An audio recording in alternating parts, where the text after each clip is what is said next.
Okay guys, new week. Welcome to week 30th everyone, our second week of distance learning. We're starting a new unit on radicals. This is our first day right here. And again, I'm gonna just give you short videos here and there. So you have 10 topics that are due this Friday on the 27th. We're getting ready for a radicals quiz. Every quiz from now on is gonna be on Alex. So please get ready for that. It's gonna be on Friday, okay? The quiz will be on Friday. You also have a challenge question. We did not have one last week, but we will have one this week. So you have 2 things to do by Friday and you have 1 thing to do by Thursday, okay? And also you do have a short assignment to do on Alex today, so make sure you do that, okay? So what is a square root? So square root, you know, you're familiar with this, we call this a radical, right? A radical symbol. And the square root right here is just figuring out, so what times what would give us 9 right here for this example? So you guys know it's 3. So, but did you guys know that it's actually, it could be positive 3, but couldn't it also be negative 3? Class, is that correct? If you square positive 3, you get a 9. If you square negative 3, you get a 9 as well. For us right now, all we're gonna work on, we're just gonna work on this positive one, okay? And same thing for this n. And the symbol that we use when you have positive or negative, it's this symbol right here. I know you've seen that before. All right, so technically, these are the answers to these questions right here. A cube root, right? A square, a radical is you're looking for something square. Now, cube root, you're gonna write it like this. And a fourth root, do you know how you're gonna write it? Can you guess it? Yep, with the 4 right there. So we technically, you know, you could write a square right there, but if we don't write a square, you know, a power of 2 right there, it's assumed that it's a square root. A cube root has to have a 3 right there, a fourth root has to have there, and you could do 10th roots and 20th roots, etc. But for us, I think we're gonna only stick to square roots, cube roots, and fourth roots for now. All right. So you guys know perfect squares. Square root of 16. A lot of you have these memorized. So it could be positive 4, it could be negative 4, it could be positive 8, negative 8, it could be positive 10, it could be negative 10.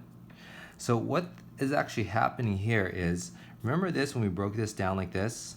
12 and 3 and 3 and 4 and 2 and 2. Do you guys remember we would take this and we would write 2, 2, 3, 3. And since this is a square root, remember we need a pair, right? A pair, you need a pair to leave the restroom. Do you guys remember doing this earlier this year?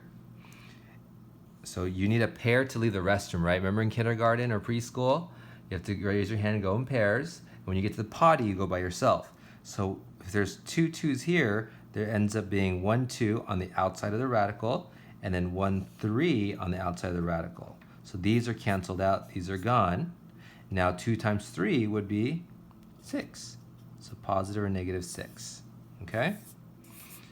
These are too easy. We're doing a little bit more than this. So not so perfect squares here, right? We worked on this a little bit earlier this year. Let's break down 90, so there's many different ways you can do this. I like 9 and 10, so I'm gonna break down 9 to 3 and 3, and then 2 and 5. So I'm gonna write these as 2 times 3 times 3 times 5. So do I have any pairs in here? Yep, I have a pair of 3's. So those can leave to go to the restroom. And that means you have a 3 on the outside of the radical, and you have a 2 and a 5. Now the 2 and the 5, they're not a pair, so they're just gonna combine back again. It's gonna be 3 square root of 10. Okay? How about the 40? Let's break down the 40. So we could do 4 and 10, breaks down to 2 and 2, and this would be 2 and 5. So we have 2 times 2 times 2 times 5. We have a pair of 2's. So we have a 2 on the outside, and a 2 and a 5 again, right? Just like the previous question. And that's gonna become 2 square root of 10. Why don't you try 98 on your own? Go ahead and pause the video and try it for yourself.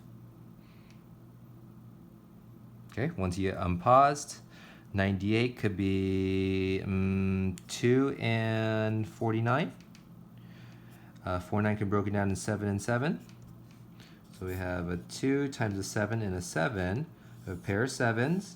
So the pair of 7s are going to cancel out. There's going to be a 7 on the outside of the radical, and a 2 is going to be inside all by himself.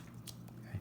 Notice that these previous questions right here for the 36, look, there was nothing left inside the square root. So then that cancels out, and you have a 2 and a 3. You multiply those together, and you get 6. Okay. All right, so this time we're going to add some variables here, but we're going to do the same exact way. So let's break down the 20 first. So 20 can break down to 4 and 5, 2 and 2. All right, so now what we actually have here is we have a 2 times a 2 times a 5, and then we have an x and an x. You guys remember this from our last week's unit on exponents? X squared, that means it's an x and an x. And then I have 5 y's. Like that. So let's look at how many pairs. I have a pair of 2's, I have a pair of x's, and I have a pair of y's, and a pair of y's. All right? So that means on the outside, I have a 2. I have a pair of x's, so that means there's going to be one x on the outside. Now I have 2 pairs of y's, so I'm going to have a y squared on the outside. Let's see who's left inside the radical. Who could not go to the restroom because they did not have a partner? A 5 can and a y. So notice how I cross these out. This actually helps me make sure I don't lose track of anyone. Right? It's like if you're a teacher, you don't want to lose track of your students. Right? If someone's in the restroom, you don't want to leave them there. They get you in big trouble. So let's break down to 25 now. We have 5 and 5. So we have 5 times a 5 times a x, x, x, x, x, x, 1, 2, 3, 4, 5. And then how many y's do I have? I have 1 y. So I have a pair of 5s, a pair of x's, a pair of x's, a pair of x's.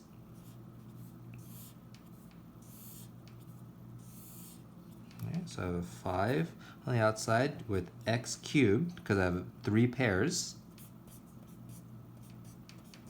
And then all by him's lonesome is the y. Okay. So let's try cube roots now. Same idea here. We'll break down the 54. That's going to be 2 and 27, 3 and 9, 3 and 3. Okay. So I have 2 times 3 times 3 times 3. Wow, do I really want to write all those x's?